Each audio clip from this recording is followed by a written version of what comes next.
आप देख रहे हैं TNB। जब भी कोई जमीन का अधिग्रहण का सवाल होता है, किसान की जमीन, आदिवासी की जमीन, दलित की जमीन, इसी पे सरकार की निगाह क्यों है? अगर आप पेट्रोल और डीजल को टैक्स फ्री कर देती है केंद्र सरकार, तो 30 रुपए प्रति लीटर से पेट्रोल और डीजल के दाम गिर जाएंगे। अगर रसोई गैस का सिलेंडर टैक्स फ्री हो जाता है तो 350 से 400 रुपए प्रति सिलेंडर के दाम गिर जाएंगे। 30 सालों से भाजपा सरकार ने प्रोजेक्ट के नाम पे, प्रवासन के नाम पे सभी आदिवासियों के जड़ जंगल जमीन लूट ली गई है।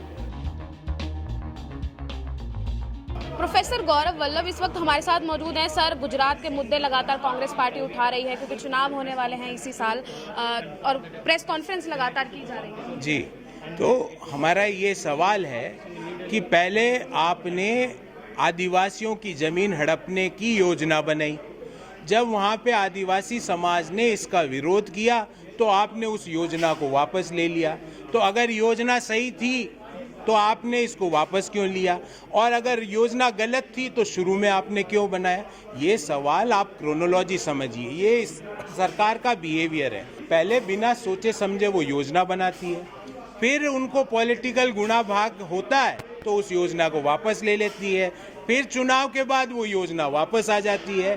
देखिए, कुछ मुद्दे राजनीति के ऊपर होते हैं, वो मुद्दे होते हैं देश के लोगों के सरोकार के, देश के लोगों के डेवलपमेंट के। हर मुद्दे पर राजनीति अगर कोई व्यक्ति करता है तो उससे देश नेगेटिव जीडीपी ग्रोथ में चले जाता है, जो आज हुआ है। जो अगर हर मुद्दे पे राजनीति की जाती है तो जनता से जुड़े हुए मुद्दे पीछे छूट जाते हैं, जो आज हो रहा है। तो मैं प्रधानमंत्री जी से और गुजरात के मुख्यमंत्री जी से आग्रह करूंगा कि कुछ मुद्दों को राजनीति से परे रखिए। और दूसरा सवाल दोनों से पूछना चाहता हूं कि जब भी कोई जमीन का अधिग्रहण का सवाल होता है, किसान की जमीन, आदिवासी की जमीन, दलित की जमीन, इसी पे सरकार की निगाह क्यों है? अंबानी और अडानी के पास लाखों करोड़ों एकड़ जमीन है, वहां पे रिजर्वोयर, पॉन्ड, डैम क्यों नहीं बन सकता? उसको एक्वायर क्यों नहीं किया जा सकता? इन बातों का सवाल वो बाहर निकल के दे। सर, लगातार महंगाई बढ़ रही है, पेट्रोल शतक जो है वो मार चुका है, क्या कहेंगे? यूथ कांग्रेस भी लगातार आवाज उठा रही है, प्रोटेस्ट कर रही है। देखिए, कई दिनों से देश में एक फिल्म को टैक्स फ्री कराने की मुहिम चल रही है। मैं हिंदुस्तान के हर नागरिक की ओर से, हिंदुस्तान के हर युवा की ओर से सरकार से आग्रह करना चाहता हूं कि अगर टैक्स फ्री करना है तो पेट्रोल, डीजल और रसोई गैस के सिलेंडर को कर दीजिए। अगर आप पेट्रोल और डीजल को टैक्स फ्री कर देती है केंद्र सरकार तो 30 रुपए प्रति लीटर से पेट्रोल और डीजल के दाम गिर जाएंगे।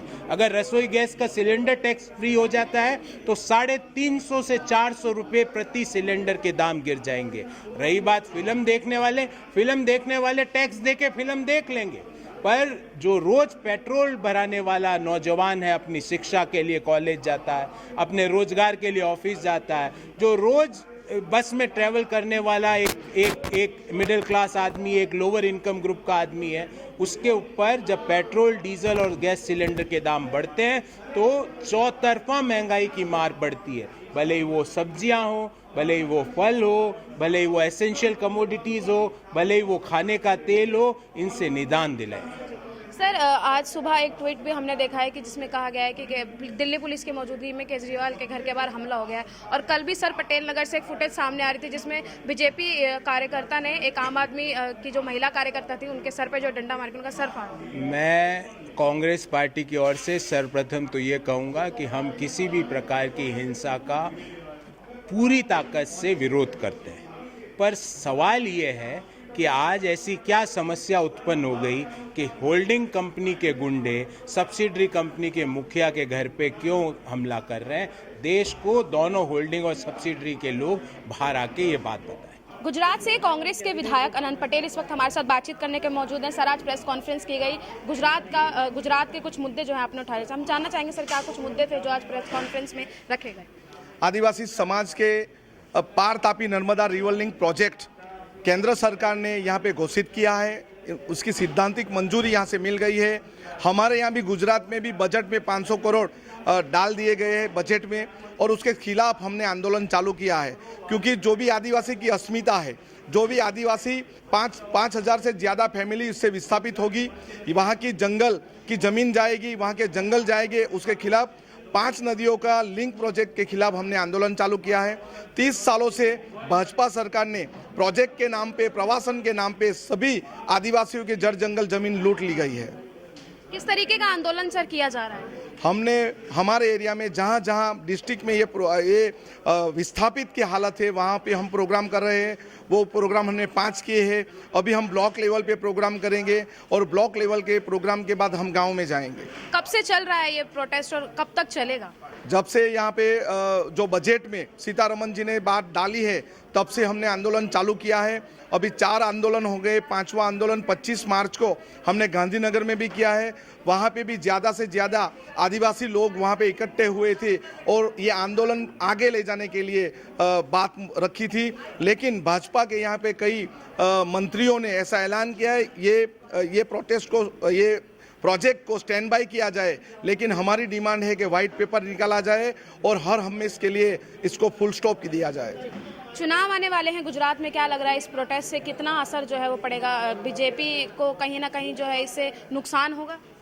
ये प्रोटेस्ट तो आदिवासी समाज का प्रोटेस्ट है, किसी इलेक्शन के लिए है नहीं। लेकिन आदिवासी समाज में आक्रोश इतना है, इस आक्रोश का भुगतान भाजपा को करना पड़ेगा। प्रोफेसर गौरव वल्लभ से आज हमने तमाम मुद्दों पर बातचीत की, जहां एक तरफ उन्होंने महंगाई को लेकर बीजेपी पर निशाना साधा, तो वहीं दूसरी तरफ आज जिस तरीके की खबर केजरीवाल निवास के बाहर केजरीवाल के घर पर हमला करने की जो खबर सामने आई, उसको लेकर भी उन्होंने अपनी राय रखी। इसी के साथ ही गुजरात में जो डैम बनाया जा रहा है उसके मुद्दे को लेकर भी आज यहाँ पर प्रेस कॉन्फ्रेंस की, उसको लेकर भी हमने तमाम तरीके के उनसे सवाल किए, जिसको लेकर उन्होंने स्पष्ट जो है वो हमको दे दिया है कि किस तरीके से कांग्रेस पार्टी अपना काम करेगी। इसी के साथ ही जो गुजरात से विधायक हैं अनंत पटेल, उनसे भी हमने जब बात की तो उन्होंने भी क्या कुछ मुद्दे जो उठाए जा रहे हैं गुजरात के, और किस तरीके से जो वहाँ के जो आदिवासी लोग हैं वो किस तरीके से बीजेपी का विरोध कर रहे हैं, इन सब मुद्दों को लेकर उन्होंने हमसे बातचीत की और बताया कि आगे किस तरीके का प्रोटेस्ट जो है वो बीजेपी के खिलाफ जारी रहेगा। कैमरा पर्सन शुभम सिन्हा के साथ मैं निशा लखवाल, TNB न्यूज़, दिल्ली। हमारे नए अपडेट्स पाने के लिए हमारे चैनल को सब्सक्राइब करें और बेल आइकन पर क्लिक करें। साथ ही हमारे वीडियोस को लाइक और शेयर करना ना भूलें।